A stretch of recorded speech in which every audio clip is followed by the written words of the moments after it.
شيك يونس محمود؟ اقول كان انا اللي مقول. اي اكيد انت مقول.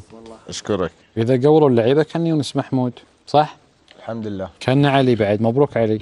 مبروك علي. بس علي ما يقدر يسوي العوازنا عاد. القمزه ما يقدر يسوي. والله يونس قمزته ذكرتني بمباراه ايران. وهذا الهدف شو اسمه هاي طبعا صاروخ ارض جو على واحد. هذا لما اقول لك الاسد يزار هذا قدامك. يونس لو جاب الجول ما صيح كذا. مو ضغطنا دقيقه 90. يعني 90 تعادل. كانت تخوف.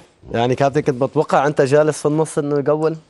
متوقع انه تدخل؟ اخر لا مو علي علي من صار الفاول علي عدنان يعني الشوت ماله حلو. يعني كان املنا الاخير هي اللقطه. شفت عموما هذه الاحتفاليه اللي سواها يونس محمود؟ انا بالنسبه لي ولا شيء. على فكره احمد بن يوسف السادي يبارك لك الفوز. الله يقول بارك حق يونس محمود. الله يبارك. اي والله. على فكره انا قلت لك ان يونس شفت هاي احتفاليته انا اشوفها عاديه. نعم. هاي لو شوف احتفاليه العراق ايش بتسوي؟ شوفها.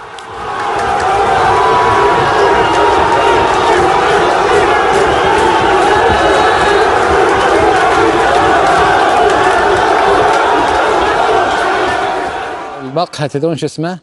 اسمه مقهى المايسترو مال نشأت. مال نشأت أكرم. نشأت أكرم المقهى. فهذه الفرحة تشوفونها جات بعد الهدف الثالث على طول. هستيريا. خلينا نروح حق أمين شراج في بغداد. تفضل أمين. مبروك. مبروك يا شباب.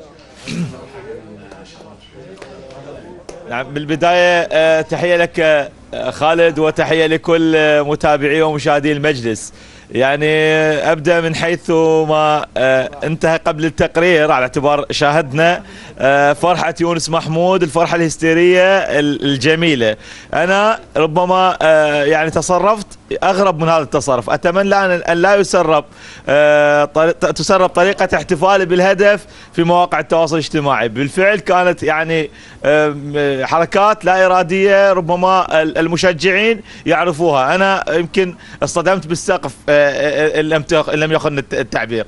الحديث اليوم مع المشجعين العراقيين مع علي المالكي الذي أطرب المجلس يوم أمس وأطرب الجمهور العراقي كثيرا. علي المالكي أنت كنت تتوقع يعني في مباراة الأمس قلت أنه غدا الفوز عراقي وما شاء الله تحقق المراد وحصلنا 3 نقاط مهمة في بداية المشوار. طبعا بالبداية بسم الله الرحمن الرحيم. مبارك الشعب العراقي، مبارك اللاعبين، مبارك للمجلس. نعم. المجلس طبعا هو صح المجلس بقطر بس احنا نحسه عراقي. المجلس عراقي. اخونا خالد جاسم وللاخوه مبروك وحكيم وكل الشباب كل الاخوه العراقيين. خالد جاسم له نكهه خاصه يعني نحس ميوله للعراق. اما يونس هو صاحب التوقع الصحيح قال 3 والحمد لله والشكر. بس احنا شفنا الفرحه مالتك سكوادره الكابو مال الرجاء مال الجرين بويز لو يطلعونها وتتسرب يعني سكوادره هو الكابو مال كاربوتا كنت تمثله. الحمد لله. بدون عمرك احنا نريد شنو؟ نريد اليوم علي انت قائد جماهير العراقيه نعم. في هذا المكان. حبيبي نريد اليوم شيء من عندك للمجلس. خلاص للجمهور العراقي الكل شاهد المجلس. الجمهور العراقي كله يسمع علي المالكي من خلال المجلس. نعم.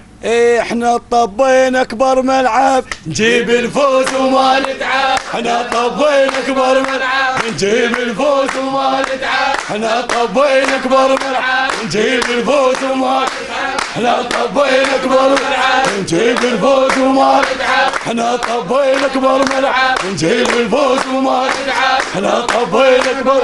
طبعا هي هوسات كثيره ونتمناها يعني بالمدرج بس تعرف الظروف والوضعيه. بالمدرج في البطولات القادمه طبعا هاي مريوده من الاتحاد. احنا ككابوات احنا نروح لخدمه البلد لا في خدمه المنتخب لكن اليوم احنا ما نريد عتب نريد افراح هي افراح مستمره. ايه يا علايه يا علايه عراق جنة مرايه يا علايه يا علايه يا علايه عراق جنة مرايه يا علايه والهجمه يا محلاها يا علايه ومن يجي الجول وياها يا علايه والهجمه يا محلاها يا علايه ومن يجي الجول وياها يا علايه يا علايه يا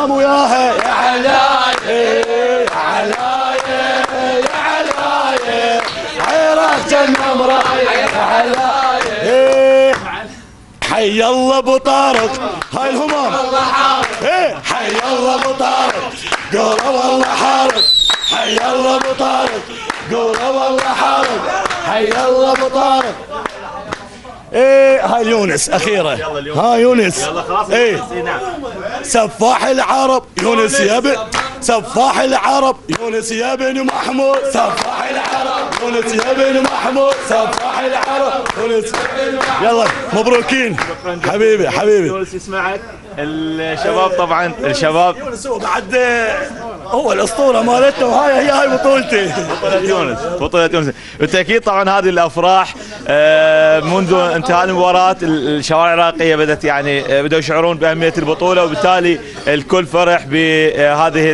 هذه المباراه وهذه النقاط الثلاثه المهمه اللي راح تكمل مسيره المنتخب ان شاء الله نحو اللقب ان شاء الله.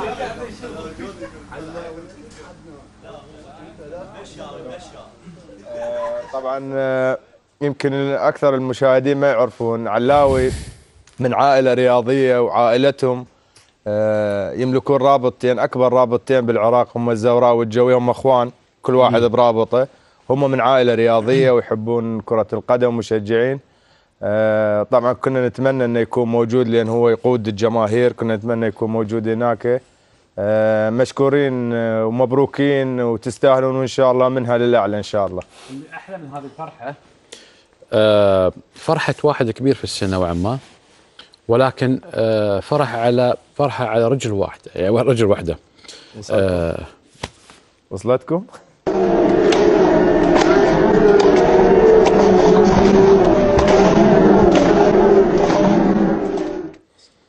يعني نسى ألمه ونسى اللي فيه، قام وقف على رجل واحده على اساس انه يحتفل ب فرحه بلاده. هذه فرحه الوطن احنا نسميها. في نفس الوقت كرة القدم ملعوبة طبعا هي اللغه الوحيده المفهومه على مستوى جميع لغات العالم، وتوحد طبعا توحد، وهذا الجميل فيها. وفي نفس الوقت يعتب على واحد من المشجعين العراقيين. انا طلبت من اخواني ان يعني إن بس ما يطلعون وجهه. احنا اتفقنا وياكم ان تحتفلون تفرحون تنبسطون بس بدون اذيه. الاذيه هذه ممكن تصيبك انت، ممكن تصيب واحد صغير حولك، واحد من الكبار، ممكن تروح في اي مكان. ما عجبني واحد من المشجعين اللي قاعد يثور بمناسبه فرحه الفوز. فرحه الفوز شفناها بالهازيج العراقيه، بالاناشيد العراقيه، بفرحه المدرجات، بالمسيرات، لكن نبعد عن الاشياء المضره والاشياء اللي ممكن تقتل، اللي ممكن تفسد فرحتك، اللي تقلب الفرحه الى حزن، اللي ممكن تضر امنك، تضر امن اهلك، عيالك، اطفالك، جيرانك، ايا كان. فليش تنتهج هذه النهج وتروح والله وتحتفل باطلاق؟ اصلا وش الفائده؟ وش انا والله امسك مسدس واقعد اثور؟ وين الفائده؟ اطلع يا اخي انبسط واستانس وغني من اليوم لين بكره، بس ابتعدوا عن موضوع اطلاق النار. ما خلصت الصوره؟ ونبهت خالد انت من يومين، نبهت بهالسالفه انت في المجلس هنا، يونس وانت وعلي واحنا نعرفها ابو جاسم، احنا نعرف هذا الشغف اللي موجود بالعراق وهذا الحب لكرة القدم وللمنتخب. مرات ينسى، يعني حتى الناس تنسى، يدخلون بحاله هستيريه يعني صحيح. بدون ما يشعر، بدون ما يعرف هو شو يسوي، شلون يعبر عن الفرحه. عندنا لزم الرشاشه او لزم المسدس وضرب له فد شاجورين. هاي يعني نبهنا عليها كثير، حتى احنا بمواقع التواصل الاجتماعي، بالقنوات العراقيه، بصحفنا. هاي بس بالعراق موجود يا اخي، هاي بس بالعراق. هو احنا هذا اللي نقوله. يعني انا بايران بس اي دوله اخرى ماكو شيء، يعني انت شيء لا في دول. لا هي شوف، هي اكو بعض الدول بس احنا عندنا موجود عندنا، لكن احنا بكأس اسيا، تعرف احنا بكأس اسيا شهداء راحوا من وراء المنتخب الوطني بكأس اسيا 2015. الناس هي كرة متعة، لازم انت تستمع. يعني انا يعني سمحوا لي على هاي الحديث، اكو ناس قامت تندعي المنتخب ما يفوز على مود الناس لا تنقتل. يعني دائما احنا نتحدث، هاي رساله من خلال المجلس اللي يتابعونا الملايين. يا اخوان، انتم شعبنا واخواننا من زاخو الى الفاو، احتفلوا باللي انتم تريدوه.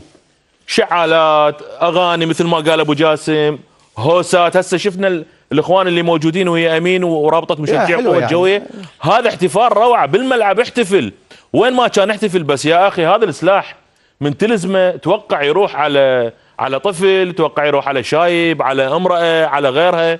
يعني اتمنى حقيقه من جمهورنا ومن اخواننا ومن شعبنا الابتعاد عن الاطلاقات الناريه، لان راح تاذي اخوك، راح تاذي ابن بلدك. هاي رساله اتمنى توصل. بس هذا فخر عند العرب، كثير تحتفل في مناسبات وكذا. هذا مش لا بس يرفع هو هذا مش فخر، هذا دمار. من العرب تسويها. شوف بعد مك شغله، لا تفكر احمد الرواس.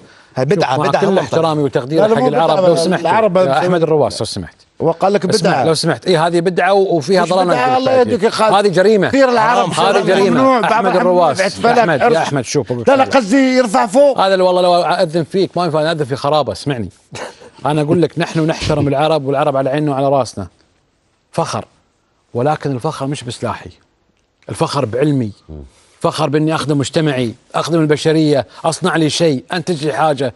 اقعد اثور وانا مفكر نفسي اني بطل، ممكن يهتز في يدي لحظه اذبح لي قدام. صارت احداث خالد، صارت احداث.